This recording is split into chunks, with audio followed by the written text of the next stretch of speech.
तीसरा अध्याय। सेनापतियों सहित महिषासुर का वध। जगदम्बा के श्रीअंगों की चमक उदय काल के हजारों सूर्यों के समान है। वे लाल रंग की रेशमी साड़ी पहने हुए हैं। उनके गले में मुंडमाला शोभामान है। दोनों स्तनों पर लाल चंदन का लेप लगा हुआ है। वे अपने कर कमलों में जप मालिका, विद्या, अभय और वर नामक मुद्राएं धारण किए हुए हैं। तीनों नेत्रों से सुशोभित मुख कमल की भारी शोभा हो रही है। उनके मस्तक पर चंद्रमा के साथ ही रतन जटित मुकुट बंधा है और वे कमल के आसन पर विराजमान हैं। ऐसी देवी को मैं भक्तिपूर्वक प्रणाम करता हूँ। ऋषि बोले, असुरों की सेना को इस प्रकार तहस नहस होते देख महादैत्य सेनापति चिक्षुर क्रोध में भरकर अंबिका देवी के ऊपर इस प्रकार बाणों की बौछार करने लगा, जैसे बादल मेरुगिरी शिखर पर पानी की धारा बरसा रहा हो। तब देवी ने अपने बाणों से उसके बाण समूह को अनायास ही काटकर उसके घोड़ों और सारथी को भी मार डाला। साथ ही उसके धनुष तथा अत्यंत ऊंची ध्वजा को भी तत्काल काट गिराया। धनुष कट जाने पर उसके अंगों को अपने बाणों से बींध डाला। धनुष, रथ, घोड़े और सारथी के नष्ट हो जाने पर वह असुर ढाल और तलवार लेकर देवी की ओर दौड़ा।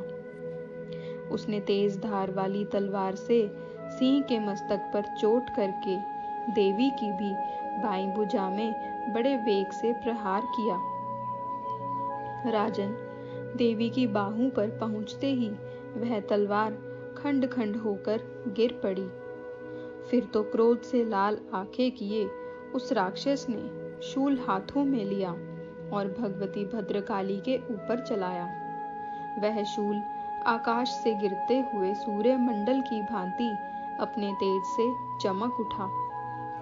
उस शूल को अपनी ओर आते देख देवी ने भी शूल का प्रहार किया। उससे राक्षस के शूल के सैकड़ों टुकड़े हो गए। साथ ही महादैत्य चिक्षुर की भी धज्जियां उड़ गई और वह प्राणों से भी हाथ धो बैठा। महिषासुर के उस पराक्रमी सेनापति चिक्षुर के मर जाने पर देवताओं को पीड़ा देने वाला चामर असुर हाथी पर चढ़कर आया। उसने भी देवी के ऊपर शक्ति का प्रहार किया, किंतु जगदम्बा ने उसे अपने हुंकार से ही आहत एवं निष्प्रभ कर तत्काल पृथ्वी पर गिरा दिया। शक्ति को टूटा देख चामर बड़ा क्रोधित हुआ। अब उसने शूल चलाया, किंतु देवी ने उसे भी अपने बाणों द्वारा काट डाला। इतने में ही देवी का सिंह उछलकर हाथी के मस्तक पर चढ़ बैठा और उस दैत्य के साथ खूब जोर का बाहु युद्ध होने लगा। वे दोनों लड़ते लड़ते हाथी से पृथ्वी पर आ गए और अत्यंत क्रोध में भरकर एक दूसरे पर बड़े भयंकर प्रहार करते हुए लड़ने लगे। तत्पश्चात सिंह बड़े वेग से आकाश की ओर उछला और उधर से गिरते समय उसने पंजों की मार से चामर का सिर धड़ से अलग कर दिया। इसी प्रकार उदग्र भी शीला और वृक्ष आदि की मार खाकर रणभूमि में देवी के हाथ से मारा गया तथा कराल भी दांतों, मुक्कों और थप्पड़ों की चोट से धराशायी हो गया। क्रोध में भरी हुई देवी ने गदा की चोट से उद्धत का कचमूर ही निकाल डाला। भिंदीपाल से बाष्कल को तथा बाणों से ताम्र और अंधक को मौत के घाट उतार दिया। 3 नेत्रों वाली परमेश्वरी ने त्रिशूल से उग्रास्य, उग्रवीर्य तथा महाहनु नामक दैत्य को मार डाला। तलवार की चोट से विडाल के मस्तक को धड़ से अलग कर दिया। दुर्धर और दुर्मुख इन दोनों को भी अपने बाणों से मृत्युलोक भेज दिया। इसी प्रकार अपनी सेना का सर्वनाश होता देख महिषासुर ने भैंसे का रूप धारण करके देवी के गणों को त्रास देना आरंभ किया। किन्हीं किन्हीं को पूंछ से चोट पहुंचाकर, कुछ को सींगों से विदीर्ण करके, कुछ को वेग से, किन्हीं को भीषण नाद से, कुछ को चक्कर देकर और कितनों को निश्वास की वायु के झोंकों से धराशायी कर दिया।